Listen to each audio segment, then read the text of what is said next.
아침 햇살이 베란다로 스며들어 화분의 제라늄을 따스하게 비추고 있었다. 수지는 커피 한 잔을 들고 창가에 서서 아래층 정원을 내려다보며 미소를 지었다. 58세의 나이가 무색할 정도로 그녀의 눈가에는 아직도 설렘이 담겨 있었다. 수진아, 오늘도 예쁘다.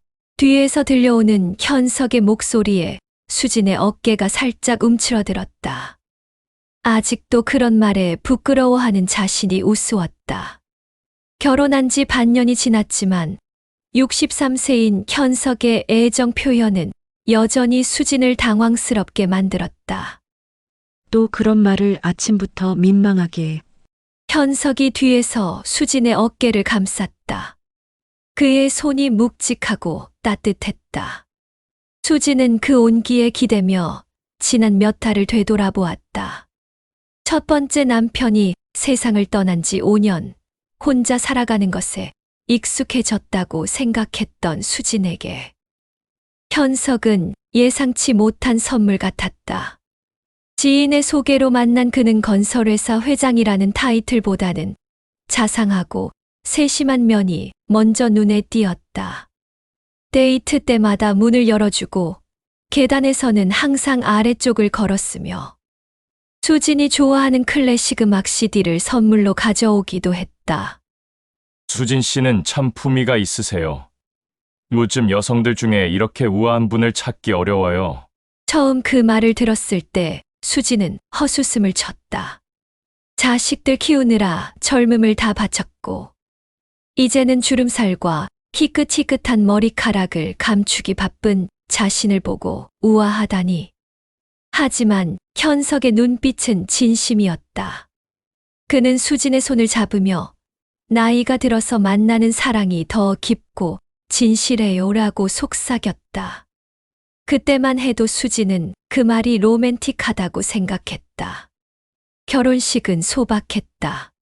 양가 자녀들과 가까운 지인들만 초대한 작은 예식이었지만 수진에게는 인생의 새로운 시작을 알리는 의미 깊은 하루였다. 현석은 그날 앞으로 수진이를 평생 행복하게 해주겠다고 약속했고 수진은 그 약속을 믿었다. 신혼 초기 몇 주간은 정말 달콤했다.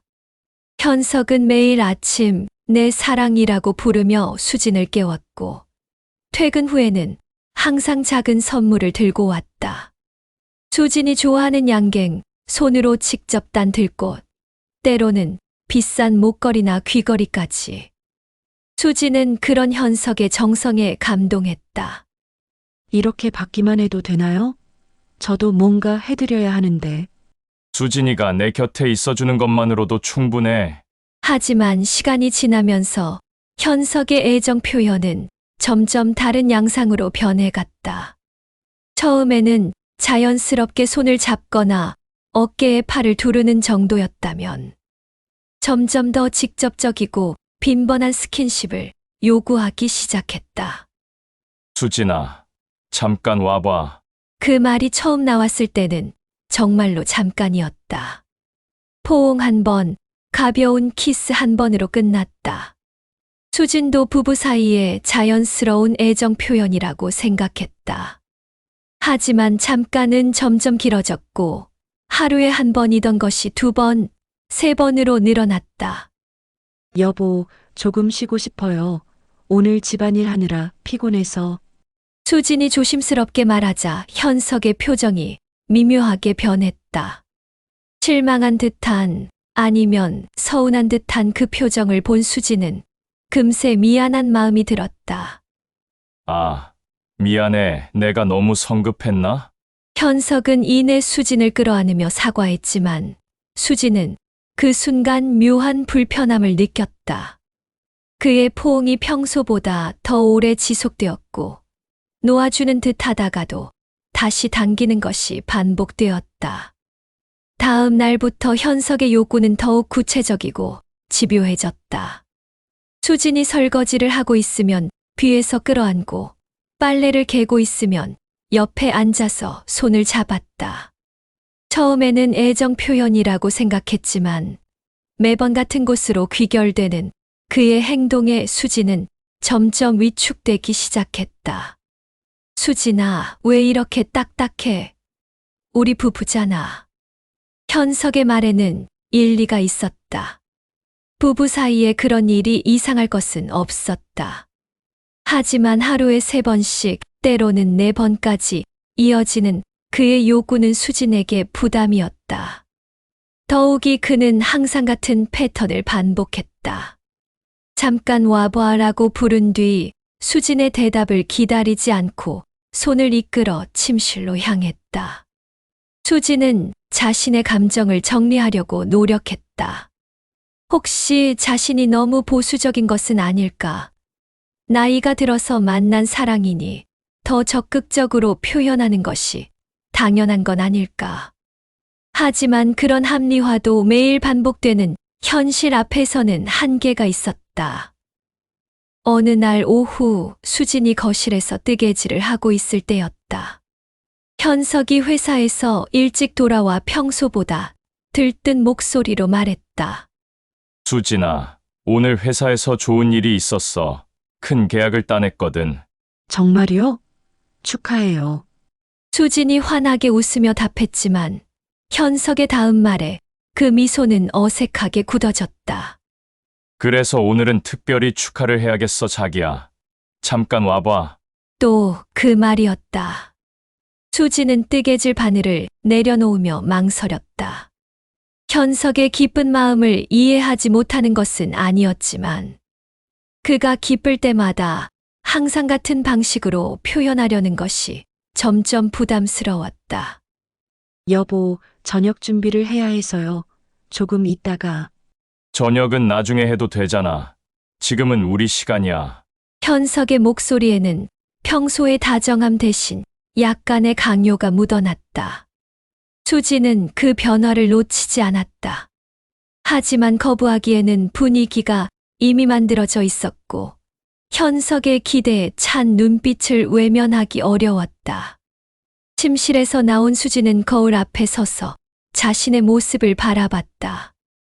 머리카락은 흐트러져 있었고 얼굴에는 피로가 역력했다. 이것이 신혼의 모습이라고 할 수 있을까? 첫 번째 결혼에서는 이런 적이 없었다. 물론 부부간의 친밀함이 있었지만 이렇게 일방적이고 반복적이지는 않았다. 저녁 식사 시간, 현석은 기분 좋게 회사 이야기를 늘어놓았다. 새로운 프로젝트, 임원진과의 회의, 내일 계획까지. 수지는 고개를 끄덕이며 들었지만 마음 한편으로는 복잡한 감정이 자리 잡고 있었다. 수진아, 내일은 일찍 나가야 해서 아침에 깨우지 않고 혼자 나갈게. 네, 알겠어요. 그 대신 오늘 밤에는 현석이 의미심장한 미소를 지으며 수진의 손을 잡았다. 수진의 마음이 또다시 무거워졌다. 밤이 되면 또 그 시간이 올 것이고 내일 아침에도 모레에도 같은 패턴이 반복될 것이었다. 그날 밤 수지는 침대에 누워 천장을 바라보며 생각에 잠겼다. 현석은 이미 깊이 잠들어 있었다. 그의 고른 숨소리가 정적을 깨뜨렸다. 수지는 자신의 감정을 분석해 보려 했다. 분명히 현석을 사랑했다. 그의 따뜻한 말과 배려, 안정적인 경제력, 무엇보다 혼자가 아니라는 안도감이 있었다. 하지만 사랑과 별개로 그의 끊임없는 요구는 수진을 지치게 만들었다. 하루 종일 집안일을 하고 현석의 식사를 챙기고 그의 일정을 관리하는 것만으로도 충분히 바빴다. 그런데 거기에 더해 하루에 여러 번씩 이어지는 그의 요구는 수진의 체력과 정신력을 소모시켰다. 더욱 어려운 것은 거절하기가 쉽지 않다는 점이었다. 현석은 거절당하면 금세 시무룩해졌고 때로는 나를 사랑하지 않는 건가 라며 서운함을 표현했다. 그런 모습을 보면 수지는 자신이 너무 이기적인 것 같아 죄책감을 느꼈다. 내가 너무 예민한 건가? 남편이 아내를 원하는 게 이상한 일인가? 수지는 이런 생각을 반복하며 자신을 설득하려 했다. 하지만 마음 깊은 곳에서는 무언가 잘못되었다는 직감이 자라나고 있었다. 다음 날 아침 현석은 평소보다 일찍 출근했다. 수지는 혼자만의 시간을 갖게 되어 안도의 한숨을 쉬었다. 이런 자신의 반응이 스스로도 이상했다. 신혼부부가 남편의 부재를 이렇게 반길 수 있을까? 오전 중에 친구 미경이 전화를 걸어왔다. 수진아, 목소리가 왜 이래? 피곤해? 응, 조금. 신혼인데 피곤하기는 현석 씨가 너무 잘해주시나? 미경의 농담에 수지는 애매하게 웃었다. 잘해준다는 것이 무엇을 의미하는지에 따라 답이 달라질 것 같았다. 물질적으로는 분명 잘해주고 있었다. 용돈도 넉넉히 주고 수진이 원하는 것은 웬만하면 다 들어줬다. 하지만 정신적으로는 점점 여유가 없어지고 있었다. 미경아, 혹시 재혼한 부부들은 다 이런가? 뭐가? 수지는 잠시 망설였다. 이런 사적인 이야기를 친구에게까지 털어놓는 것이 맞는지 확신이 서지 않았다. 아니야, 별거 아니야.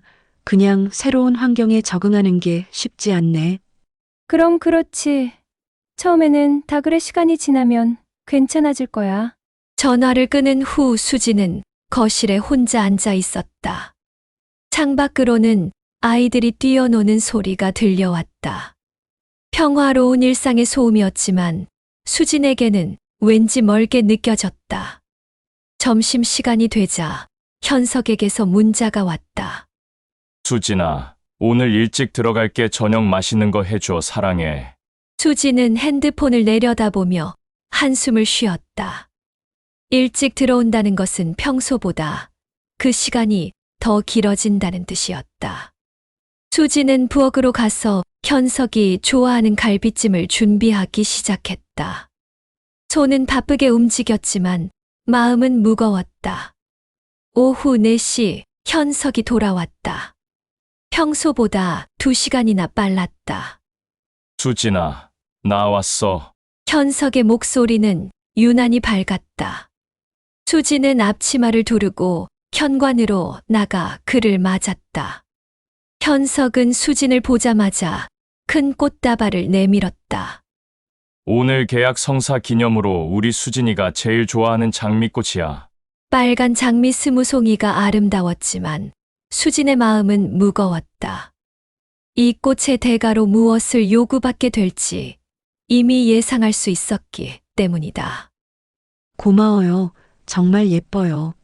수진이 꽃을 받으며 미소 지었지만 현석의 다음 행동은 예상을 벗어나지 않았다. 그는 수진의 허리를 감싸며 귓가에 속삭였다. 오늘은 특별한 날이니까 우리도 특별하게 보내자. 저녁 준비가 거의 다 됐는데. 저녁은 나중에 해도 돼. 지금은 우리만의 시간을 갖자. 현석의 목소리에는 거절을 허용하지 않는 단호함이 묻어났다. 수지는 저항할 엄두가 나지 않았다. 그의 기쁜 날을 망치고 싶지 않았고 무엇보다 거절했을 때의 그 미묘한 변화가 두려웠다. 1시간 후 수지는 주방으로 돌아와 갈비찜 냄비를 확인했다. 다행히 타지는 않았지만 마음은 전혀 평온하지 않았다.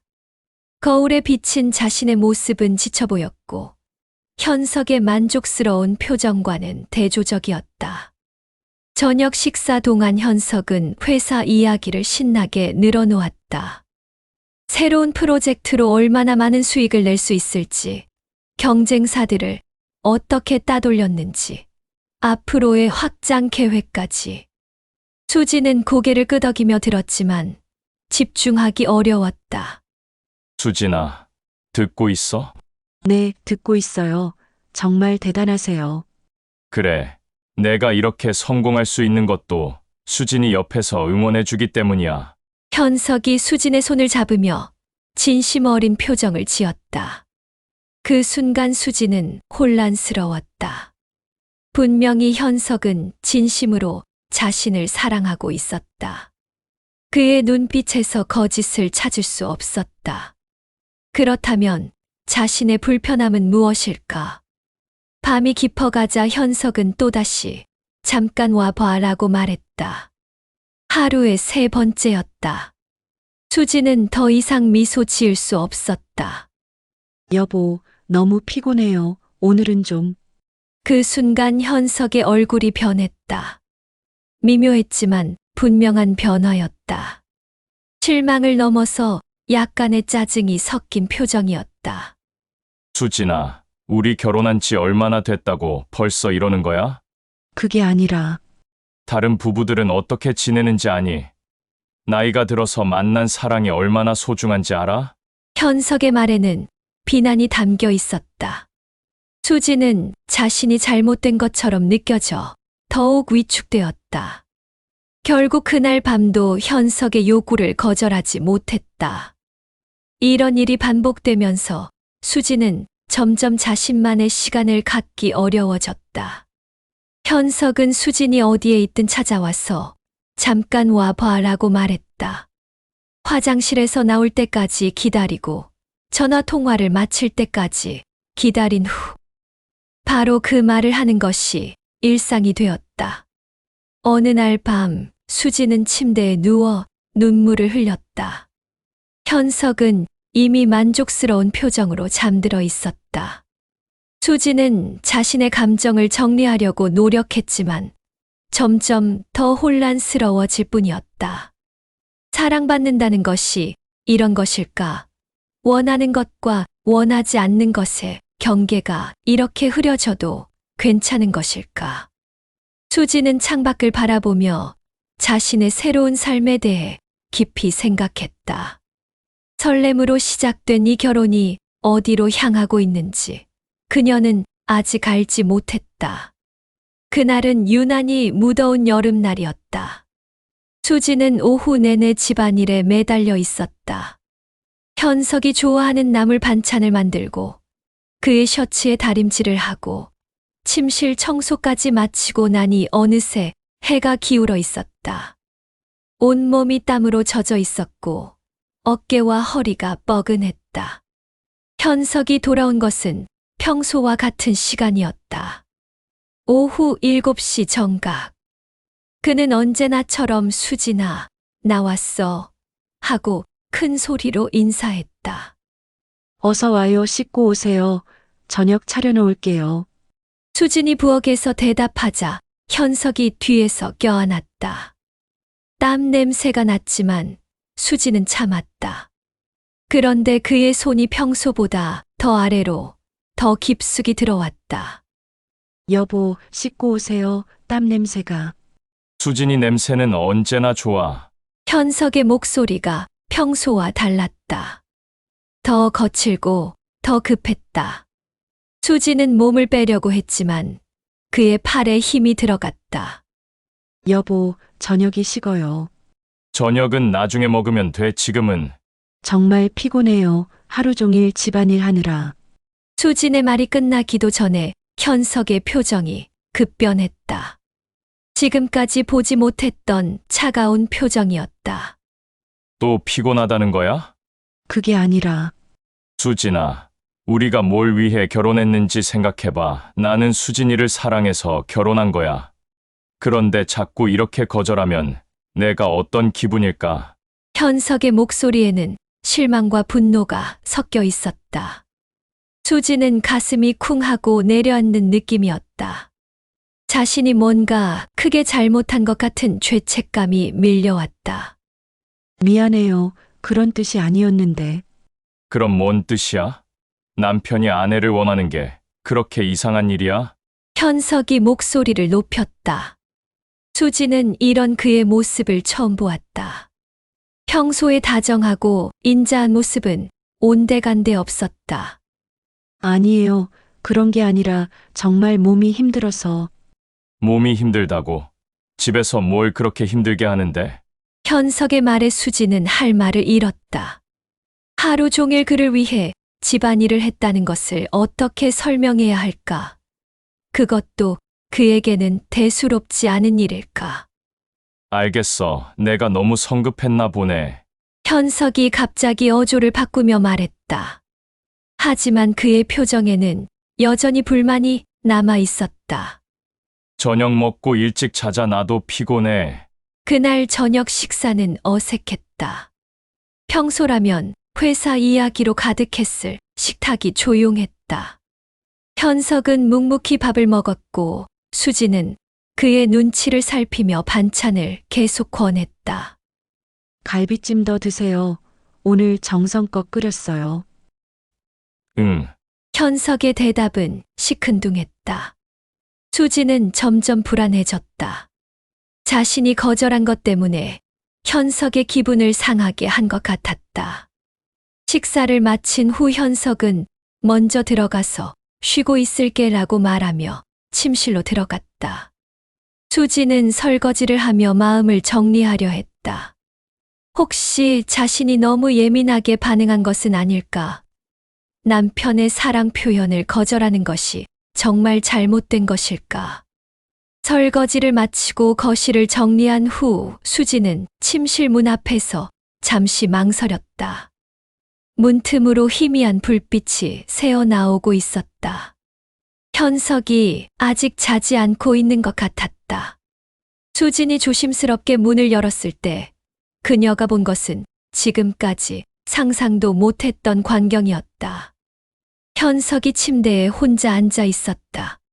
그런데 그의 행동은 수지는 숨을 멈췄다.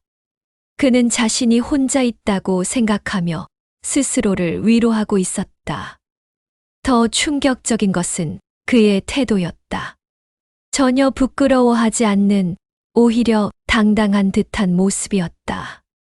수지는 문에서 얼어붙었다.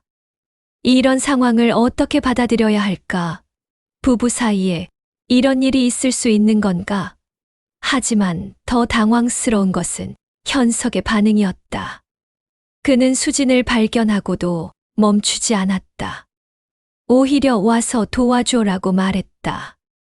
마치 이것이 자연스러운 일인 양. 여보, 이게 뭐예요? 수진의 목소리는 떨렸다. 현석은 태연하게 답했다. 뭐가 이상해? 부부 사이인데. 하지만 이런 식으로 수진이가 거절해서 어쩔 수 없이 혼자 하는 거잖아. 같이 하자는 거야. 현석의 말에는 비난이 담겨 있었다.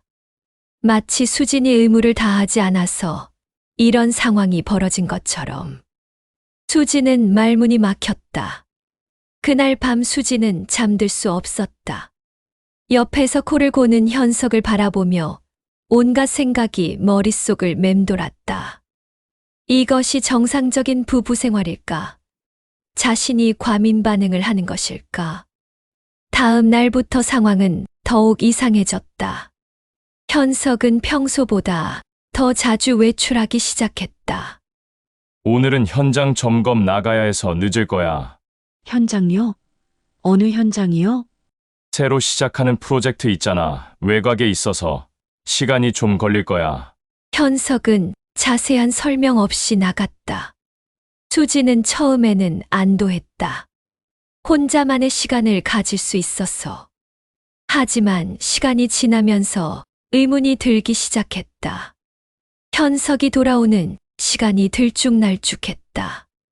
어떤 날은 밤 10시에, 어떤 날은 새벽 1시에. 그리고 돌아올 때마다 그의 요구는 더욱 강해졌다. 하루 종일 수진이 생각만 했어. 보고 싶어서 미칠 것 같았다고. 그렇게 말하며 현석은 수진에게 달려들었다. 씻지도 않은 채 수진의 상태는 고려하지 않은 채. 수진은 그의 급박함에 당황했지만 거절할 타이밍을 놓쳤다. 이런 일이 며칠 반복되자 수진은 현석의 행동 패턴을 관찰하기 시작했다. 그는 현장 점검이라는 이유로 자주 외출했고 돌아올 때마다 평소보다 더 흥분된 상태였다. 그리고 그 흥분을 수진에게 풀어내려 했다. 어느 날 오후 수지는 현석의 자동차에서 이상한 냄새를 맡았다. 향수 냄새였다. 수진이 쓰지 않는 진한 향수 냄새. 그녀는 가슴이 쿵하고 내려앉는 것을 느꼈다. 여보, 차에서 향수 냄새가 나는데. 아, 아마 회사 직원 중에 향수를 진하게 쓰는 사람이 있나 봐. 같이 탔거든. 현석의 대답은 자연스러웠다. 하지만 수진의 의심은 쉽게 가라앉지 않았다. 그날 밤 현석은 또다시 늦게 돌아왔다. 밤 11시가 넘어서였다. 수진아, 미안해. 현장에서 문제가 생겨서 늦었어. 그는 평소보다 더 들뜬 모습이었다. 옷도 평상시와 달리 약간 흐트러져 있었고 머리카락도 정리되지 않은 상태였다. 씻고 올게. 기다려줘. 현석이 욕실로 들어간 사이 수지는 그의 옷을 정리하다가 주머니에서 이상한 것을 발견했다. 작은 종이 쪽지였다. 여성의 필체로 쓰여진 전화번호와 함께 오늘 즐거웠어요 라는 메시지가 적혀 있었다. 수진의 손이 떨렸다. 이것은 무엇을 의미하는 것일까? 현석이 말한 현장 점검은 정말 현장 점검이었을까? 욕실에서 나온 현석은 평소보다 더 적극적이었다. 수진아, 오늘 하루 종일 보고 싶었어. 그는 수진을 침대로 이끌려 했다. 하지만 수진은 쪽지 때문에 마음이 복잡했다. 여보, 오늘은 정말 피곤해요, 내일. 또 피곤하다는 거야? 현석의 목소리에 짜증이 묻어났다. 그런데 이번에는 평소와 달랐다. 더 공격적이고 더 위협적이었다. 매번 피곤하다고 하면서 언제 우리 시간을 가질 건데? 그런 게 아니에요. 정말 몸이 안 좋아서. 몸이 안 좋다고? 그럼 병원이나 가지 그래? 현석의 말에는 조롱이 담겨 있었다. 수지는 이런 그의 모습을 처음 보았다. 평소에 다정한 남편은 어디 가고 낯선 사람이 서 있는 것 같았다. 알겠어. 그럼 혼자 있을게. 현석이 화를 내며 침실로 들어가 버렸다. 문을 세게 닫는 소리가 집 안에 울려 퍼졌다. 수지는 거실에 혼자 남아 어찌할 바를 모르고 서 있었다. 1시간 정도 지난 후 수지는 침실 앞에서 망설이고 있었다. 현석과 화해를 해야 할지 아니면 그냥 놔둘지 고민이었다. 그때 침실에서 이상한 소리가 들려왔다. 수지는 조심스럽게 문에 귀를 기울였다. 분명히 현석의 목소리였지만 혼자서 무언가를 중얼거리고 있었다. 그리고 이상한 소음도 함께. 설마. 수지는 문을 살짝 열어보았다. 그리고 그녀가 본 것은 전날 밤보다 더 충격적인 광경이었다. 현석은 침대에 앉아 자위행위를 하고 있었다. 하지만 그것만이 아니었다. 그는 휴대폰을 보며 무언가를 시청하고 있었고, 동시에 다른 여성의 이름을 중얼거리고 있었다. 민지야, 정말 좋았어. 수지는 그 순간 온몸이 얼어붙는 것을 느꼈다.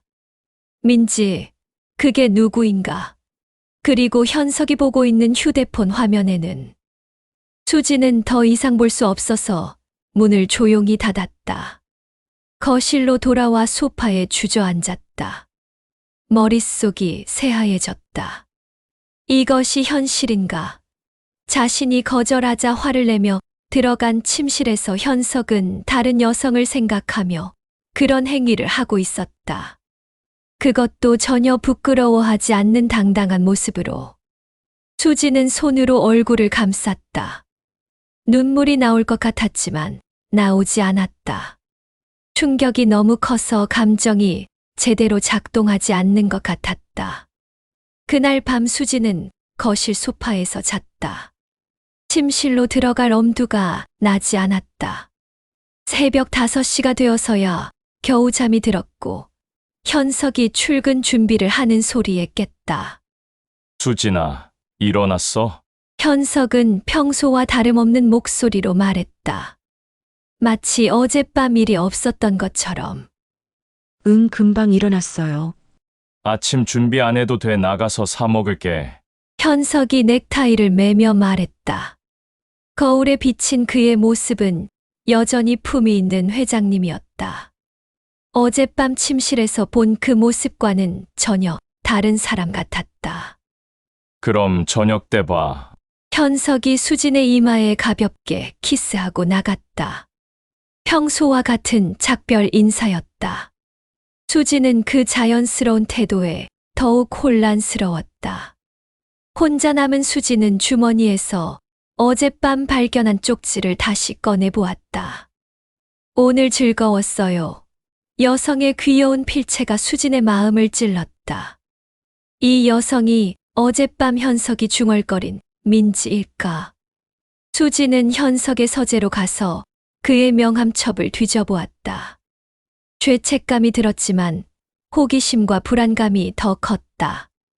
명함들을 하나씩 살펴보던 중 베니 부티크 김민지 대표라는 명함을 발견했다. 민지. 바로 그 이름이었다. 수지는 그 명함을 들고 한참을 서 있었다. 현석이 자주 외출한다고 말한 현장이 혹시 이 부티크는 아닐까? 그리고 어젯밤 그가 보던 휴대폰 화면의 내용은 무엇이었을까? 점심시간이 되자 현석에게서 문자가 왔다. 수진아, 오늘도 현장 나가야 해서 늦을 것 같아. 저녁 기다리지 말고 먼저 먹어. 수지는 휴대폰을 내려다보며 씁쓸한 웃음을 지었다. 현장이라는 단어가 이제는 다르게 들렸다. 오후 시간 동안 수지는 집 안을 서성거렸다. 청소를 하고 빨래를 하고 저녁 준비를 하면서도 머릿속은 온통 어젯밤 일로 가득했다.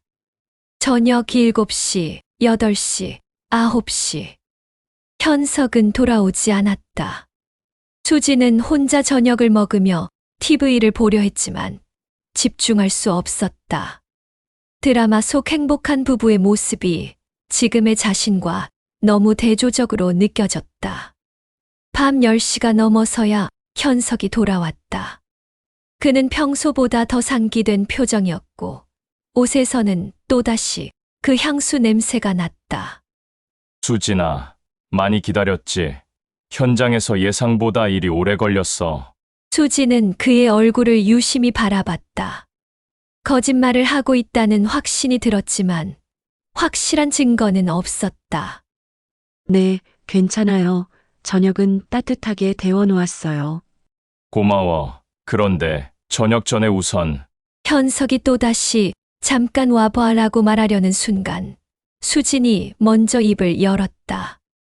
여보, 오늘은 정말 안 될 것 같아요. 몸이 아파서 병원에 가봐야 할 것 같아요. 현석의 표정이 순간 굳어졌다. 하지만 이번에는 화를 내지 않았다.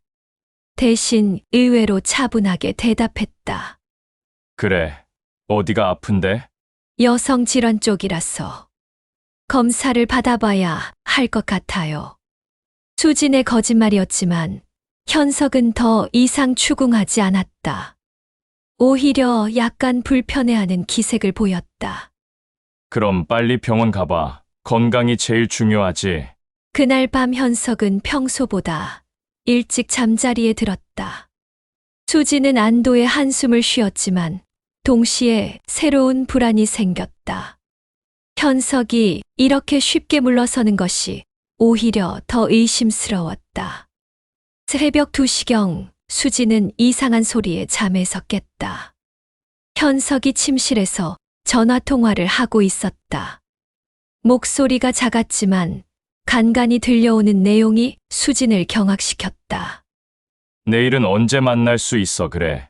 그 시간에 보자. 수진이는 병원 간다니까. 괜찮을 거야. 수지는 숨을 죽이고 들었다. 현석이 자신의 거짓 핑계를 이용해서 다른 여성과 만날 약속을 잡고 있었다. 보고 싶어. 오늘 못 본다고 하니까 미칠 것 같더라고. 알았어. 조심할게. 전화가 끝난 후 침실은 다시 조용해졌다. 수지는 어둠 속에서 눈물을 흘렸다.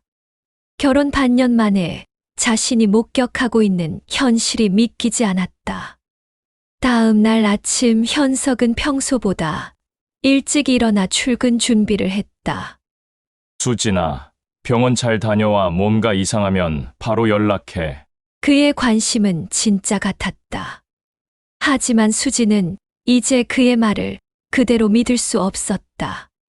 현석이 나간 후 수지는 그의 서재를 다시 뒤져보았다. 이번에는 더 꼼꼼히, 더 체계적으로. 책상 서랍에서 여러 장의 명함을 발견했다. 모두 젊은 여성들의 명함이었다. 카페 사장, 옷가게 운영자, 미용실 원장. 그리고 그 명함들에는 모두 손글씨로 쓰인 메모가 있었다. 언제든 연락 주세요. 다음에 또 뵐게요. 항상 감사합니다. 수진의 가슴이 두근거렸다. 이것들이 단순한 사업상 인맥일 수도 있지만 어젯밤 전화 내용과 연결해서 생각하면 다른 의미로 해석될 수도 있었다. 그날 오후 수지는 정말로 병원에 갔다. 거짓말을 진짜로 만들기 위해서였지만 동시에 자신의 몸 상태를 확인하고 싶기도 했다. 최근 며칠간 겪은 스트레스와 수면 부족이 몸에 영향을 미쳤을 것 같았다. 특별한 문제는 없으시네요. 다만 스트레스 수치가 좀 높아 보여요. 요즘 무슨 일 있으세요? 의사의 질문에 수지는 대답할 수 없었다. 무엇부터 어떻게 설명해야 할까? 집으로 돌아가는 길에 수지는 현석이 자주 간다던 외곽 현장이 어디인지 궁금해졌다. 택시 기사에게 물어보니 그 방향으로는 새로운 건설 현장이 하나 있다고 했다. 하지만 그곳은 이미 공사가 거의 끝나가는 상태라고 했다. 그럼 현석이 그곳에 갈 이유가 있을까? 수지는 점점 더 많은 의문을 갖게 되었다. 그리고 그 의문들은 하나씩 연결되어 더 큰 의심으로 발전했다. 집에 도착한 수지는 현석이 아직 돌아오지 않은 것을 확인하고 그의 옷장을 뒤져보았다. 죄책감이 들었지만 진실을 알고 싶은 마음이 더 컸다. 양복 주머니에서 또 다른 쪽지들을 발견했다. 모두 다른 여성들의 필체였고 모두 친밀함을 나타내는 내용이었다. 수지는 바닥에 주저앉았다. 결혼 반년 만에 자신이 발견한 진실이 받아들이기 어려웠다. 현석은 겉으로는 자상한 남편의 모습을 하고 있지만 실제로는 다른 여성들과 부적절한 관계를 맺고 있는 것 같았다. 그날 밤 현석이 돌아왔을 때 수지는 평정을 유지하려 노력했다. 여보, 어서 와요. 저녁 드세요. 병원은 어땠어? 별 문제 없다고 하네요. 스트레스성이라고. 그럼 다행이네. 이제 괜찮은 거지? 현석의 말에는 다른 의미가 담겨 있었다. 수지는 그것을 눈치챘지만 모른 척했다. 아직 며칠 더 안정을 취하라고 하던데요. 며칠이나? 현석의 목소리에 실망이 묻어났다. 하지만 의사의 지시라고 하니 더 이상 강요할 수는 없는 모양이었다. 그날 밤 수지는 또다시 침실에서 들려오는 이상한 소리를 들었다. 현석은 수진이 거절하자 다시 혼자서 그 행위를 하고 있었다. 그리고 이번에도 다른 여성의 이름을 중얼거리고 있었다. 수지는 이제 확신했다. 현석의 사랑은 진짜가 아니었다. 적어도 그녀만을 향한 사랑은 아니었다. 그는 여러 명의 여성과 관계를 맺고 있으면서 수진에게는 충실한 남편인 척하고 있었다. 일주일이 지났다. 수지는 현석의 행동 패턴을 관찰하며 조용히 지냈다. 그는 여전히 현장 점검이라는 이유로 자주 외출했고 돌아올 때마다 같은 요구를 반복했다. 수지는 병원 진단서를 핑계로 거절할 수 있었지만 그럴 때마다 현석의 표정에서 스치는 짜증과 불만을 놓치지 않았다. 그날도 현석은 아침 일찍 나가며 오늘은 중요한 현장 점검이 있어서 늦을 것 같아 라고 말했다. 수지는 더 이상 그 말을 믿지 않았지만 그저 고개만 끄덕였다. 조심히 다녀오세요. 현석이 나간 후 수지는 오랜만에 외출하기로 마음먹었다. 집에만 있으니 불안한 생각만 계속 들었다. 동네 마트에 장을 보러 나가는 길이었다. 아파트 주차장에서 수지는 익숙한 얼굴을 마주쳤다. 현석의 회사에서 그를 오래 모셨다는 기사 민호였다. 60대 초반으로 보이는 민호는 현석보다 먼저 수진을 알아보고 정중하게 인사했다. 사모님, 안녕하세요. 아, 민호 씨 안녕하세요. 회장님은 현장 가셨는데. 네, 알고 있습니다. 민호의 대답이 묘하게 짧았다. 그리고 그의 표정에는 뭔가 말하고 싶지만 말할 수 없는 복잡함이 담겨 있었다. 사모님, 혹시 시간 있으시면 잠깐 얘기 좀 나눌 수 있을까요? 민호의 제안에 수지는 의외라는 표정을 지었다. 평소 민호는 현석 앞에서만 봤던 터라 이렇게 개인적으로 대화를 청하는 것이 처음이었다. 무슨 얘기요? 차에서 잠깐만 중요한 얘기입니다. 민호의 진중한 표정을 보니 거절하기 어려웠다. 수지는 그의 차에 탔다. 검은색 제네시스 세단은 깔끔하게 정리되어 있었고 은은한 방향제 향이 났다. 민호는 시동을 걸고 조용한 곳으로 차를 이동시켰다. 아파트 단지 뒤편의 작은 공원 앞에 차를 세우고 한동안 말없이 앞을 바라보았다. 사모님, 제가 이런 말씀을 드려도 될지 모르겠지만 민호의 목소리는 조심스러웠다. 수지는 긴장하며 그의 다음 말을 기다렸다. 회장님을 30년간 모셔왔습니다. 회장님이 사업을 시작할 때부터 지금까지 그래서 뭔가 말씀드려야 할 것 같아서요. 무슨 얘기인지. 사모님께서 혹시 회장님의 다른 면을 느끼신 적이 있나요? 민호의 질문은 애매했지만 수지는 그 의미를 대충 짐작할 수 있었다. 지난 며칠간 자신이 느꼈던 불안감과 관련된 얘기일 것 같았다. 어떤 다른 면이요? 회장님은 예전부터 여성 관계가 복잡하셨습니다. 민호가 드디어 입을 열었다. 그의 목소리는 무겁고 진중했다. 첫 번째, 사모님 살아계실 때도 그랬고, 혼자 지내실 때도 그랬습니다. 항상 여러 명의 여성과 동시에 잠깐요. 수진이 민호의 말을 끊었다. 심장이 급격히 뛰기 시작했다. 첫 번째 부인분은 어떻게 돌아가신 건가요? 민호의 얼굴이 어두워졌다. 잠시 침묵이 흘렀다. 자살하셨습니다. 수지는 숨이 막히는 것을 느꼈다. 우울증이 심하셨어요. 회장님의 외도 때문에 많이 힘들어 하셨죠. 처음에는 참으셨는데 점점 견디기 어려워하시더니 결국 극단적인 선택을 하셨습니다. 민호의 말 한마디 한마디가 수진의 가슴을 찔렀다. 현석의 첫 번째 부인이 자살했다는 것도 충격이었지만 그 이유가 현석의 외도 때문이라는 것은 더욱 충격적이었다. 그런데 회장님은 전혀 반성하지 않으셨어요. 장례식이 끝나고 한 달도 안 돼서 다른 여성과 만나기 시작했으니까요. 그럼 왜 지금까지 모시고 계신 거예요? 수진의 질문에 민호는 쓴 웃음을 지었다. 가족이 있으니까요.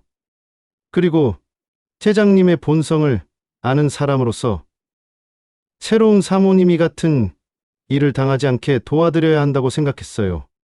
같은 일이라니. 사모님, 회장님이 요즘 자주 외출하신다고 하지 않았나요? 현장 점검이라고 하면서요? 수지는 깜짝 놀랐다. 민호가 어떻게 그것을 알았을까? 제가 운전을 하니까 다 알 수밖에 없어요. 회장님이 가시는 곳들 현장이 아닙니다. 민호는 조심스럽게 말을 이었다. 김민지라는 부티크 사장, 박소영이라는 카페 운영자, 최은하라는 이용실 원장 회장님은 이분들과 정기적으로 만나고 계십니다. 수지는 머리가 핑 도는 것을 느꼈다. 자신이 발견한 명함들의 주인들이었다. 그리고 사모님, 더 충격적인 것은 회장님이 집에서 사모님께 하시는 행동들이에요. 무슨 말씀이세요? 첫 번째, 사모님도 똑같이 고생하셨어요. 회장님의 끊임없는 요구, 거절하면 화내는 것. 그리고 민호가 말을 멈췄다. 더 이상 말하기 어려운 것 같았다. 그리고 뭐요? 회장님은 성적으로 매우 집착이 심한 분이에요. 보통 사람들이 이해하기 어려울 정도로 첫 번째, 사모님이 그것 때문에 많이 힘들어 하셨어요. 수지는 지난 며칠간 자신이 경험한 일들이 떠올랐다. 하루에 여러 번씩 이어지는 요구, 거절했을 때의 화, 그리고 혼자서 하는 그 이상한 행동들. 그럼 지금도 네. 지금도 마찬가지실 거예요. 아니, 나이가 들수록 더 심해지시는 것 같아요. 민호의 말에 수지는 절망감을 느꼈다. 그럼 앞으로 자신도 첫 번째 부인과 같은 길을 걷게 되는 것일까? 사모님, 제가 이런 말씀을 드리는 이유는 첫 번째, 사모님이 돌아가시기 전에 저에게 부탁하신 말씀이 있어서요. 민호의 목소리가 더욱 무거워졌다. 다음에 회장님과 결혼하시는 분이 있으면 미리 경고해달라고 하셨어요. 나처럼 혼자 고생하지 말고 미리 알고 대비할 수 있게 해달라고. 수진의 눈에 눈물이 맺혔다. 자신이 전혀 모르는 여성의 마지막 부탁이 이렇게 전해지다니. 그분은 어떻게 견디셨어요? 처음에는 참으셨죠. 사모님처럼 하지만 시간이 지나면서 점점 우울해지셨어요. 회장님의 외도를 알게 되면서 더욱 심해졌고 결국 약물을 복용하시게 되었어요. 약물이요? 우울증 약효하지만 그것도 소용없었어요. 회장님은 전혀 바뀌지 않으셨거든요. 민호가 핸들을 꽉 잡으며 말했다. 그의 손등에 힘줄이 도드라져 보였다. 마지막에는 정말 견디기 어려워하셨어요. 차라리 죽는 게 낫겠다고 자주 말씀하셨죠. 저는 그냥 하는 말인 줄 알았는데. 수지는 더 이상 듣기 어려웠다. 하지만 알아야 할 것이 더 있었다. 그럼 지금 회장님이 만나는 여성들은 모두 젊은 분들이에요. 20대, 30대 회장님은 나이 든 여성보다는 젊은 여성을 선호하세요. 하지만 동시에 안정적인 결혼 생활도 원하시죠. 그래서 사모님 같은 분과 결혼하시고 따로 젊은 여성들과. 민호의 설명을 들으며 수지는 자신의 위치를 정확히 이해했다. 자신은 현석에게 안정적인 가정을 제공하는 역할이었고, 실제 욕망은 다른 곳에서 해결하고 있었던 것이다. 사모님, 저는 30년간 회장님을 모시면서 이런 패턴이 바뀌는 것을 한 번도 본 적이 없어요. 오히려 나이가 들수록 더 심해지고 있어요. 그럼 제가 어떻게 해야 하나요? 수진의 목소리는 절망적이었다. 민호는 잠시 망설이다가 대답했다. 첫 번째, 사모님은 끝까지 참으려고 하셨어요. 하지만 그 결과가 제 생각에는 사모님께서 미리 대비하시는 게 좋을 것 같아요. 대비라니 무슨... 증거를 모으시고 필요하면 전문가의 도움을 받으시고 무엇보다 혼자 고민하지 마세요. 첫 번째, 사모님이 그런 실수를 하셨거든요. 민호가 주머니에서 작은 종이를 꺼내 수진에게 건넸다. 여기는 상담센터 전화번호예요. 이런 문제를 전문적으로 다루는 곳이에요. 필요하시면 연락해 보세요. 수진은 그 종이를 받으며 손이 떨렸다. 상황이 이렇게까지 심각한 것일까? 그리고 사모님, 민호가 조심스럽게 말을 이었다. 혹시 회장님이 집에서 이상한 행동을 하시는 것을 목격하신 적 있나요? 수진의 얼굴이 빨갛게 달아올랐다. 민호가 어떤 것을 말하는지 정확히 알 수 있었다. 그것도 첫 번째, 사모님이 많이 괴로워하셨던 부분이에요. 회장님은 보통 사람들과는 다른 성향이 있으세요. 어떤 성향이요? 자제력이 없으시고 상대방의 의사를 존중하지 않으세요. 그리고 거절당하면 다른 방법으로라도 욕구를 해결하려고 하시죠. 수지는 지난 밤들을 떠올렸다. 현석이 침실에서 혼자 하던 그 행위들, 그리고 다른 여성들의 이름을 중얼거리던 모습들. 사모님 표정을 보니 이미 경험하신 것 같네요. 민호의 말에 수지는 고개를 돌렸다. 부끄러움과 분노가 동시에 밀려왔다. 제가 왜 이런 얘기를 드리는지 이해해 주세요. 30년간 지켜보면서 첫 번째, 사모님의 마지막 모습을 봤기 때문이에요. 그분은 정말 아무런 도움을 받지 못하셨나요? 혼자서 다 감당하려고 하셨어요. 주변 사람들에게 알리는 것을 부끄러워하셨고, 이혼을 고려해도 경제적인 문제 때문에 쉽지 않았죠. 회장님이 워낙 사회적 지위가 높으시니까. 수진도 같은 고민을 하고 있었다. 현석과 이혼한다면 경제적으로 어려워질 것이고, 나이 든 여성이 다시 시작하기에는 현실적인 제약이 많았다. 하지만 사모님은 아직 늦지 않았어요. 미리 알고 계시니까 대비할 수 있으세요. 민호가 다시 한번 강조했다. 구체적으로 어떤 대비를 해야 하나요? 우선 증거 수집이요. 회장님의 외도 증거. 그리고 집에서의 부적절한 행동들 나중에 필요할 때 쓸 수 있도록.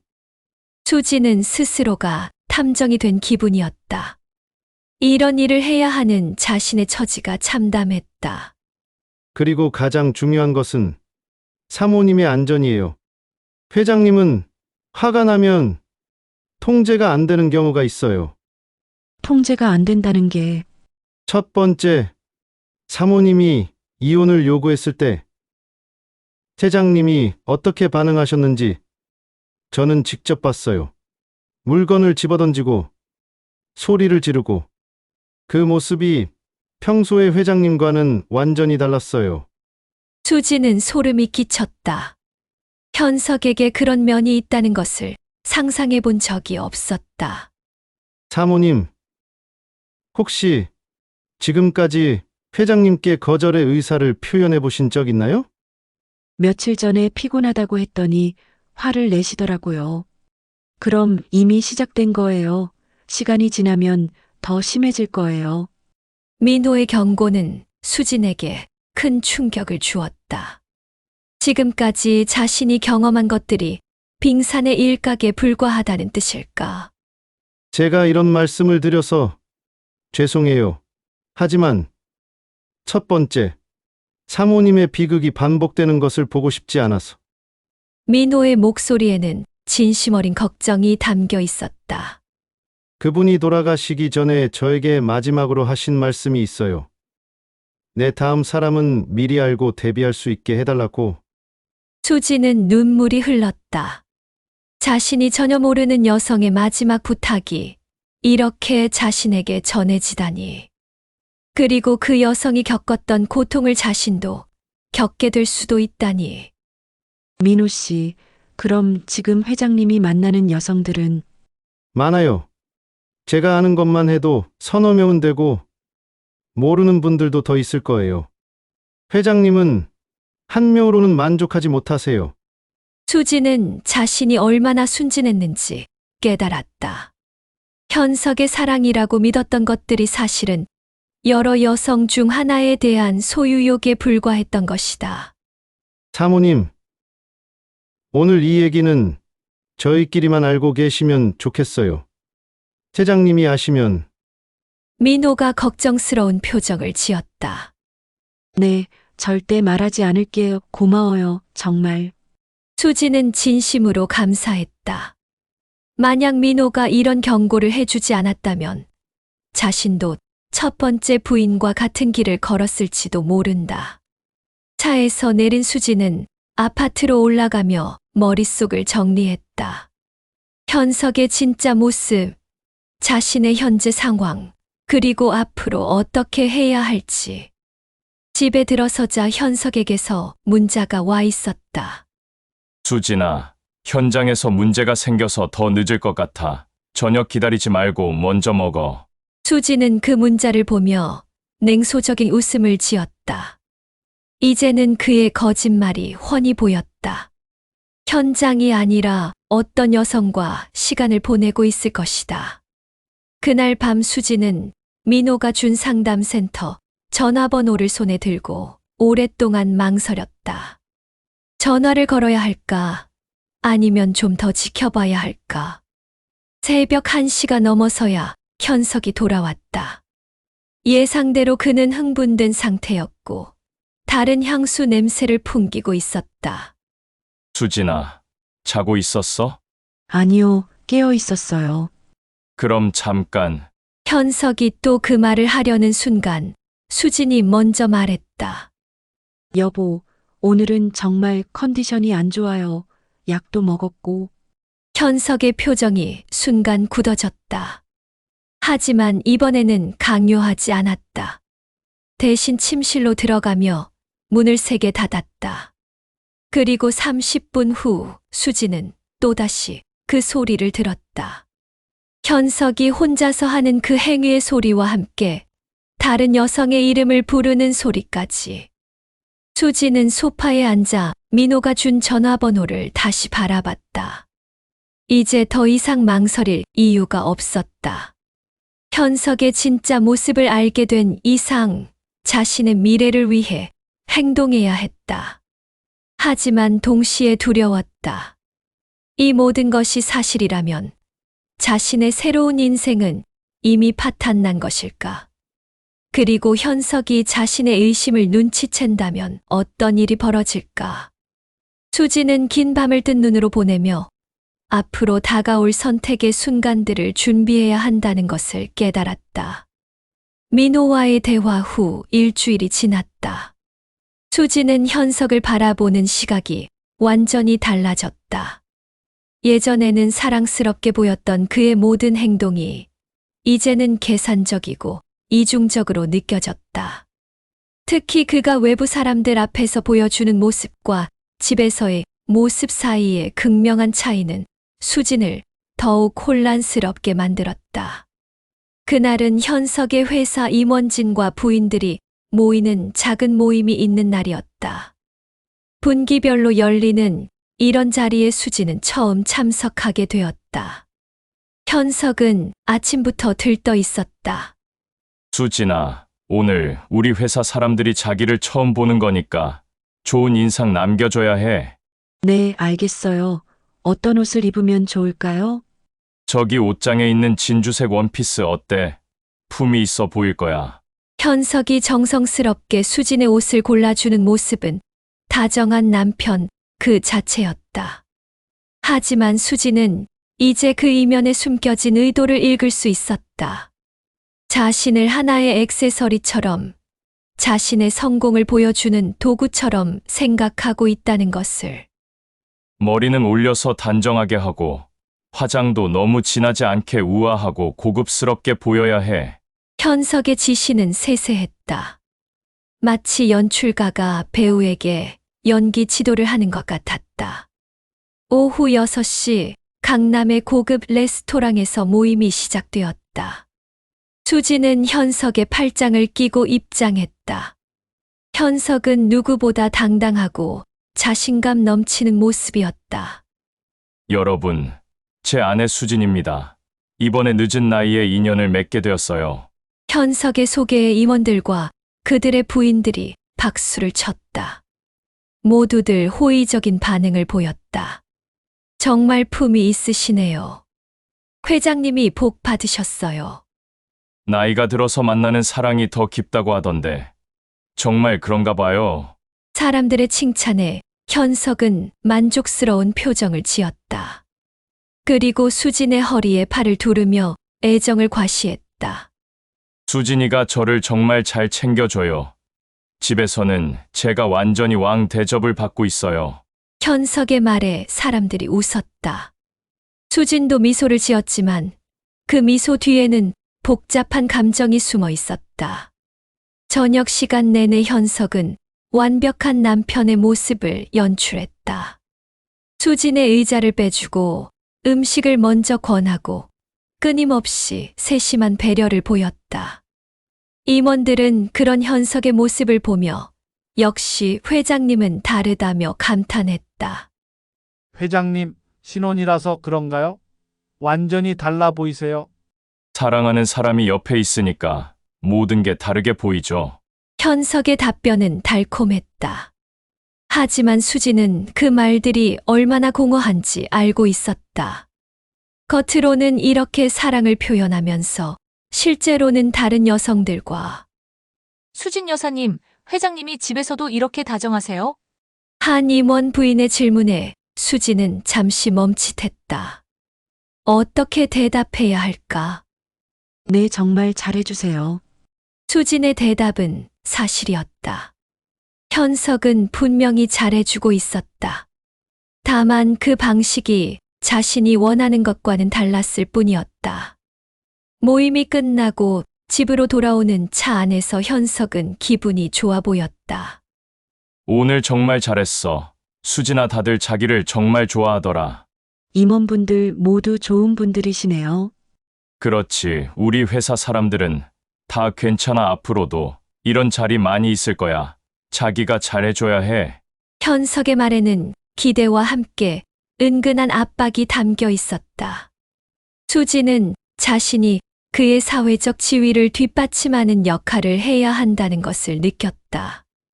집에 도착하자 현석의 태도가 달라졌다. 바깥에서 보여준 신사적인 모습은 사라지고 평소의 모습으로 돌아왔다. 수진아, 오늘 하루 종일 참았는데 이제 좀. 여보, 피곤해요. 하루 종일 긴장하고 있어서. 뭐가 그렇게 긴장스러워? 그냥 밥 먹고 얘기한 거잖아. 현석의 목소리에 짜증이 묻어났다. 바깥에서 보여준 배려심은 온데간데 없었다. 그래도 처음 보는 분들이라서 신경이 많이 쓰였어요. 신경 쓸 것도 없잖아. 내 아내라고 소개하면 되는 거고, 웃으면서 인사하면 되는 거고. 현석은 수진의 피로를 전혀 이해하려 하지 않았다. 오히려 자신의 욕구를 채우는 것만 생각하고 있었다. 수진아, 나는 하루 종일 자기 생각만 했다고. 회사에서도 모임에서도 계속 자기만 생각했어. 현석이 수진에게 다가왔다. 그의 눈빛에는 욕망이 가득했다. 잠깐만요, 샤워부터 하고. 샤워는 나중에 해. 지금은. 현석이 강제로 수진을 끌어안으려 하자 수진이 몸을 빼려고 했다. 하지만 그의 힘이 더 셌다. 왜 이렇게 피하는 거야? 부부 사이에 뭘 그렇게. 억지로 하면 안 돼요. 수진이 처음으로 강하게 반발했다. 현석은 깜짝 놀란 표정을 지었다. 억지로? 내가 언제 억지로 했어? 지금이잖아요. 제가 피곤하다고 하는데 계속. 아, 그래, 피곤하다고 하면 남편은 참아야 하는 거구나. 현석의 목소리가 차갑게 변했다. 수지는 그 변화를 느끼며 뒤로 물러섰다. 그런 뜻이 아니에요. 조금만 기다려달라는. 기다리라고? 언제까지? 매일매일 피곤하다고 하면서 언제까지 기다리라고? 현석의 목소리가 점점 높아졌다. 수지는 이런 그의 모습을 처음 보았다. 평소의 다정함은 온데간데 없고 분노와 불만만 가득했다. 수진아, 우리가 뭘 위해 결혼했는지 다시 생각해봐. 나는 동반자가 필요해서 결혼한 게 아니야. 진짜 부부가 되고 싶어서 결혼한 거라고. 저도 그래요. 하지만 하지만 뭐, 하지만 피곤하다고. 하지만 오늘은 안 된다고? 현석이 수진에게 한 걸음 다가왔다. 그의 표정에는 위협적인 면이 나타났다. 수진아, 나는 63살이야. 앞으로 몇 년이나 더 살지도 모르는 나이에 결혼한 거야. 그런데 매일매일 이런 식으로 거절당하면서 살아야 해? 그런 뜻이 아니에요. 그럼 뭔 뜻이야? 명확하게 말해봐. 현석의 추궁에 수진은 할 말을 잃었다. 자신의 불편함을 어떻게 설명해야 할까? 민호에게 들은 이야기들, 발견한 증거들을 모두 말해야 할까? 저는 좀 더 자연스럽게 자연스럽게 부부가 사랑하는 게 뭐가 부자연스러워? 현석이 수진의 어깨를 잡았다. 그의 손에 힘이 들어갔다. 아파요. 수진이 소리치자 현석이 손을 뗐다. 하지만 그의 표정은 여전히 화가 나 있었다. 수진아, 나한테 솔직하게 말해. 나를 사랑하는 거야? 아닌 거야? 갑작스러운 질문에 수진은 당황했다. 사랑이라는 것이 무엇인가? 지금 자신이 현석에게 느끼는 감정이 사랑일까? 사랑해요. 하지만 하지만이 또 나오네. 사랑한다면서 왜 항상 하지만이 따라와? 현석의 논리에 수진은 반박하기 어려웠다. 정말로 사랑한다면 그의 요구를 거절할 이유가 없다는 것일까? 알겠어. 오늘은 그냥 잘 거야. 현석이 포기하는 듯한 표정으로 침실로 향했다. 하지만 그의 뒷모습에서는 분노와 실망이 느껴졌다. 수진은 거실에 혼자 남아 소파에 앉았다. 온몸이 떨리고 있었다. 현석의 변한 모습이 충격적이었다. 평소에는 그래도 부드럽게 설득하려고 했는데 오늘은 거의 협박에 가까웠다. 30분 후 침실에서 익숙한 소리가 들려왔다. 현석이 또다시 혼자서 그 일을 하고 있었다. 그리고 이번에도 다른 여성의 이름을 중얼거리고 있었다. 은하야, 내일 보자. 수지는 그 소리를 들으며 분노와 서러움이 동시에 밀려오는 것을 느꼈다. 자신은 거절당했다고 화를 내면서 정작 자신은 다른 여성을 생각하며 욕구를 해결하고 있었다. 다음 날 아침 현석은 평소와 다름없이 행동했다. 마치 어젯밤 일이 없었던 것처럼. 수진아, 아침 맛있네. 역시 우리 수진이 손맛이야. 하지만 수지는 그 자연스러운 태도에 오히려 더 불안함을 느꼈다. 어제 그렇게 화를 냈던 사람이 하룻밤 사이에 이렇게 변할 수 있을까? 오늘은 중요한 회의가 있어서 늦을 것 같아. 네, 알겠어요. 저녁 기다리지 말고 먼저 드세요. 현석이 나간 후 수지는 그의 서재를 다시 뒤져보았다. 이번에는 더 꼼꼼히, 더 체계적으로. 책상 서랍 깊숙한 곳에서 휴대폰 하나를 더 발견했다. 오래된 모델의 휴대폰이었다. 수지는 그 휴대폰을 켜보려 했지만 비밀번호가 걸려 있었다. 하지만 문자 알림은 확인할 수 있었다. 여러 여성들의 이름으로 온 문자들이 있었다. 오빠 언제 봐요? 보고 싶어요. 회장님, 어제 정말 행복했어요. 다음에는 더 오래 같이 있어요. 수지는 그 휴대폰을 다시 제자리에 놓았다. 더 이상 증거를 찾을 필요도 없었다. 현석의 이중 생활은 명확했다. 점심시간에 민호에게서 전화가 왔다. 사모님, 괜찮으세요? 어제 모임에 다녀오셨다고 들었는데 네, 다녀왔어요. 회장님이 바깥에서는 어떠셨어요? 민호의 질문에 수지는 어제 경험한 현석의 이중적인 모습을 떠올렸다. 완전히 다른 사람 같았어요. 정말 완벽한 신사 같으셨죠. 그럴 줄 알았어요. 회장님은 바깥에서는 절대 본 모습을 드러내지 않으세요. 하지만 집에 돌아오니까 수진이 어젯밤 일을 간략하게 설명하자 민호가 한숨을 쉬었다. 사모님, 그게 시작이에요. 첫 번째 사모님도 그렇게 시작되셨어요. 처음에는 설득하려고 하다가 점점 강압적으로 변하시죠. 그럼 앞으로는 더 심해진다는 뜻인가요? 네, 회장님은 자신의 욕구가 거절당하는 것을 견디지 못하세요. 특히 나이가 들면서 더 심해지고 계세요. 민호의 경고는 수진을 더욱 불안하게 만들었다. 사모님, 혹시 상담센터에 연락해 보셨어요? 아직 망설이고 있어요. 더 이상 망설이지 마세요. 상황이 악화되기 전에 전문가의 도움을 받으시는 게 좋겠어요. 전화를 끊은 후 수진은 민호가 준 전화번호를 다시 꺼내 보았다.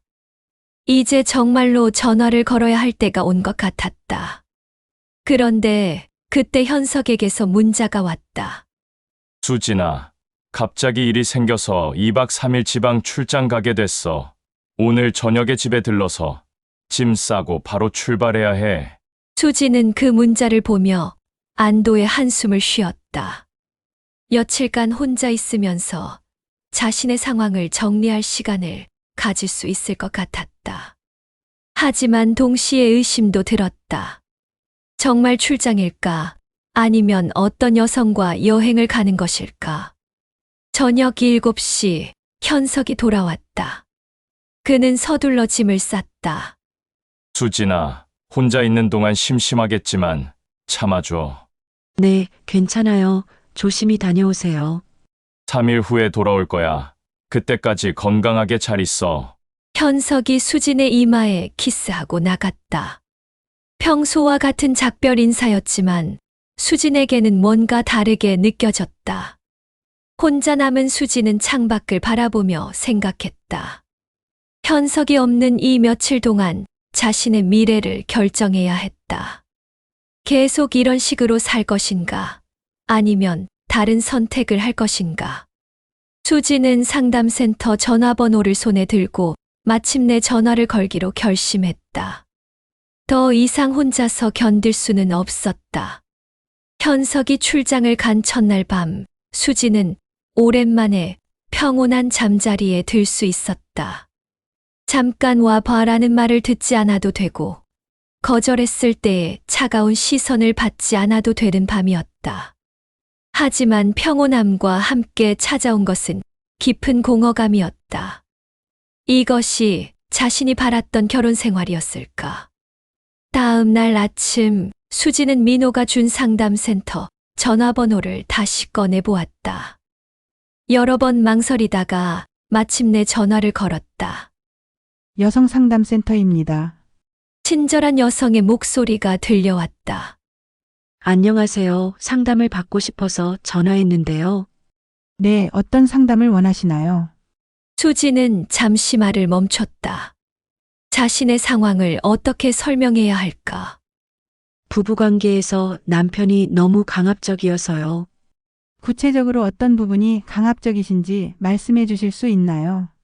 상담사의 부드러운 질문에 수진은 조금씩 자신의 이야기를 풀어놓기 시작했다.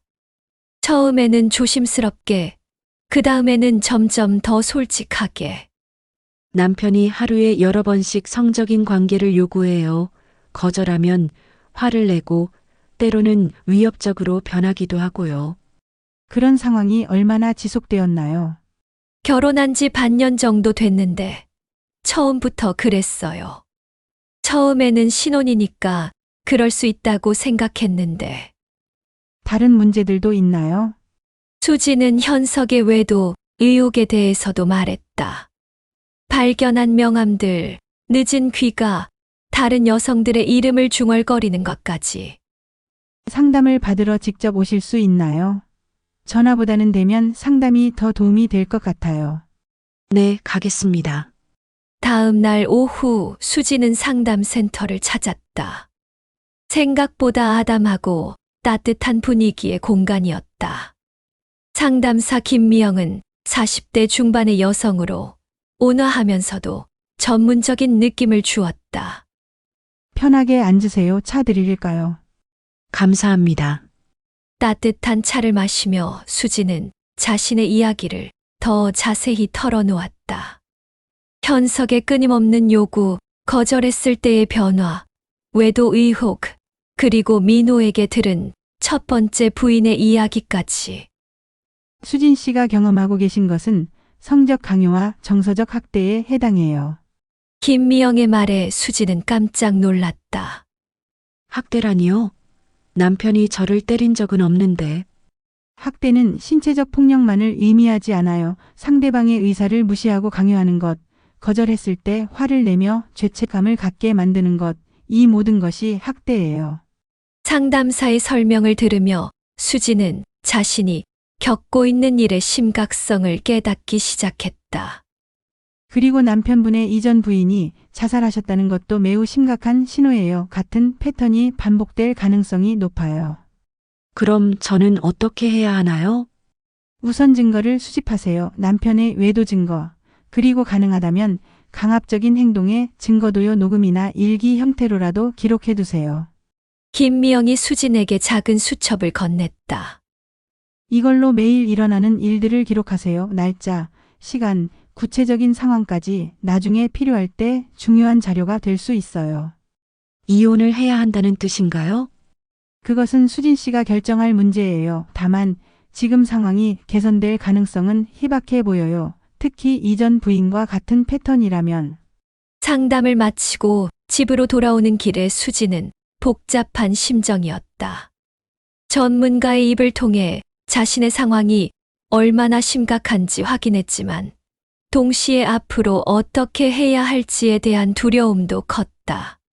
집에 도착하자 현석에게서 문자가 와 있었다. 수진아, 잘 지내고 있지? 출장이 예상보다 길어질 것 같아. 하루 더 있다가 갈게. 수지는 그 문자를 보며 냉소적인 웃음을 지었다. 출장이 길어진다는 것이 무엇을 의미하는지 이제는 알 수 있었다. 그날 저녁 민호에게서 전화가 왔다. 사모님, 상담센터에는 다녀오셨나요? 네, 다녀왔어요. 많은 도움이 됐어요. 다행이네요. 그런데 사모님, 제가 말씀드려야 할 것이 있어요. 민호의 목소리가 심각해졌다. 회장님이 지금 계신 곳을 제가 확인했어요. 어디인가요? 제주도에요.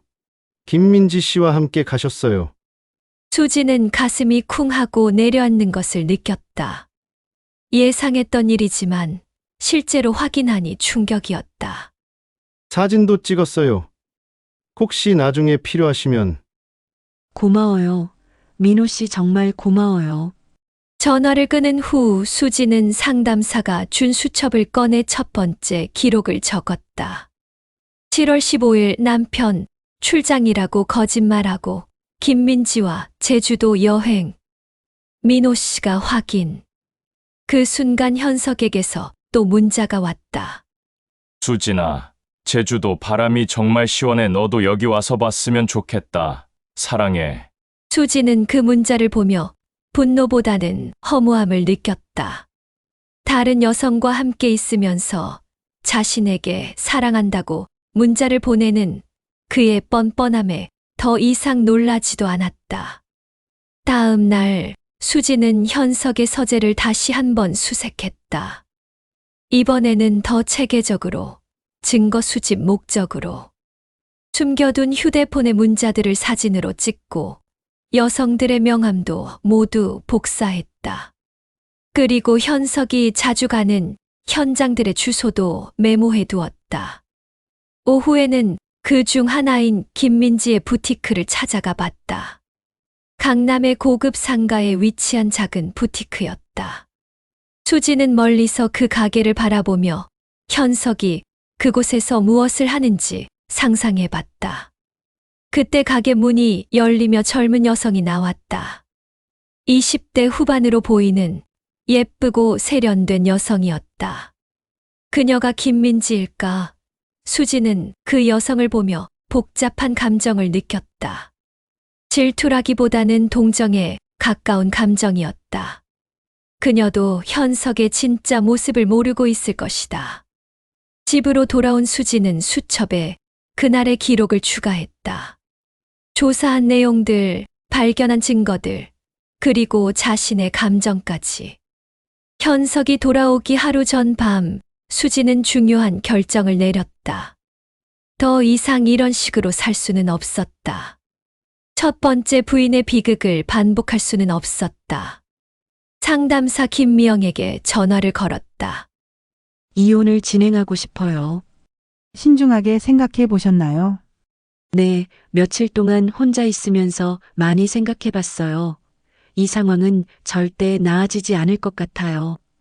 그럼 변호사를 소개해 드릴게요. 이런 사건을 전문으로 하는 분이에요. 다음 날 오후 현석이 돌아왔다. 그는 평소와 다름없이 밝은 표정이었다. 수진아, 보고 싶었어. 그가 수진을 끌어안으려 했지만 수진은 자연스럽게 피했다. 출장 어땠어요? 힘들었지만 잘 마무리됐어. 제주도 바람이 정말 시원하더라. 현석은 태연하게 거짓말을 계속했다. 수지는 그의 얼굴을 유심히 관찰했다. 양심의 가책이나 죄책감 같은 것은 전혀 보이지 않았다. 선물도 사왔어. 현석이 제주도 특산품 몇 가지를 내놓았다. 수지는 그것들을 보며 씁쓸한 마음이 들었다. 다른 여성과 여행을 다녀와서 아내에게 선물을 사오는 그의 뻔뻔함에 더 이상 놀라지도 않았다. 고마워요. 수진아, 3일 동안 못 봐서 정말 보고 싶었어. 오늘 밤에는 또 그 말이었다. 하지만 이번에는 수진의 반응이 달랐다. 여보, 저는 피곤해요. 혼자 있는 동안 집안일도 많이 했고. 또 피곤하다고? 3일 동안 혼자 편히 쉬었잖아. 현석의 목소리에 짜증이 묻어났다. 하지만 수지는 더 이상 그의 기분에 맞춰줄 생각이 없었다. 정말 피곤해요. 미안해요. 수진아, 이게 뭐야? 남편이 출장 다녀왔는데 이렇게 차갑게 대하는 게 맞아? 차갑게 대하는 게 아니라 정말 피곤한 거예요. 수진의 단호한 태도에 현석이 당황하는 기색을 보였다. 평소와 다른 반응이었다. 알겠어. 오늘은 일찍 자자. 하지만 현석은 쉽게 포기하지 않았다. 30분 후 침실에서 그 익숙한 소리가 들려왔다. 그리고 이번에도 다른 여성의 이름을. 민지야, 다음에는 더 오래. 수지는 그 소리를 들으며 자신의 결정이 옳다는 것을 다시 한번 확신했다. 더 이상 이런 생활을 지속할 수는 없었다. 다음 날 아침 현석이 출근한 후 수지는 변호사 사무실에 전화를 걸었다. 이혼 상담을 받고 싶습니다. 언제 오실 수 있나요? 오늘 당장이라도. 오후에 변호사 사무실을 찾은 수지는 자신이 수집한 모든 증거를 내놓았다. 현석의 외도 증거, 강압적 행동의 기록, 민호의 증언까지. 증거가 상당히 많네요. 이 정도면 이혼 소송에서 유리한 위치에 설 수 있을 것 같습니다. 변호사 이혜진은 30대 후반의 여성으로 이런 사건들을 전문으로 다루는 사람이었다. 하지만 상대방이 사회적 지위가 높은 분이니까 쉽게 응하지 않을 가능성이 있어요. 각오하셔야 해요. 각오는 되어 있어요. 수진의 목소리는 단호했다. 그럼 우선 이혼 조정 신청부터 해보죠. 그 과정에서 상대방의 반응을 보고 다음 단계를 결정하는 게 좋겠어요. 변호사 사무실을 나오며 수지는 묘한 해방감을 느꼈다. 드디어 자신의 인생을 자신이 결정할 수 있게 된 것 같았다. 그날 저녁 현석이 돌아왔을 때 수지는 평소와 다름없이 행동했다. 아직 때가 아니었다. 모든 준비가 끝날 때까지는 그에게 의심을 사지 않는 것이 좋겠다고 변호사가 조언했다. 수진아, 오늘은 기분이 어때?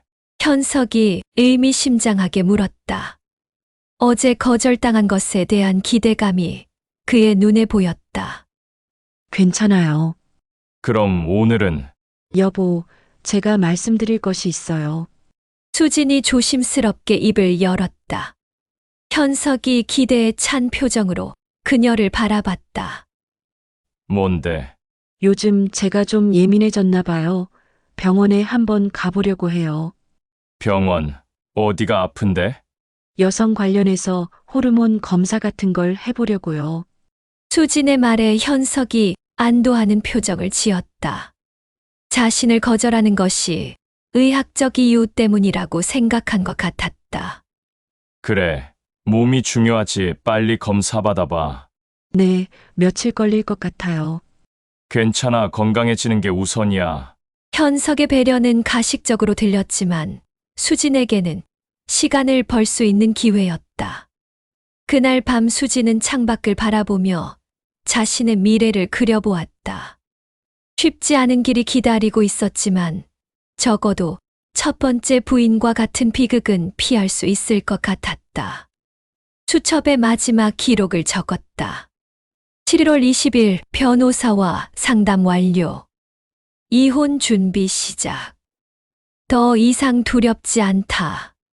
수지는 그 글을 적으며 처음으로 진정한 미소를 지었다. 힘든 싸움이 기다리고 있었지만 그것은 자신의 존엄과 미래를 위한 싸움이었다. 그리고 그 싸움에서 이길 자신이 있었다. 침실에서 또다시 들려오는 그 소리를 들으며 수지는 더 이상 분노하지 않았다. 대신 그것을 마지막 증거로 녹음하기 시작했다. 모든 것이 끝날 때까지 그녀는 냉정하게 증거를 수집할 것이다. 자유를 향한 수진의 여정이 시작되었다.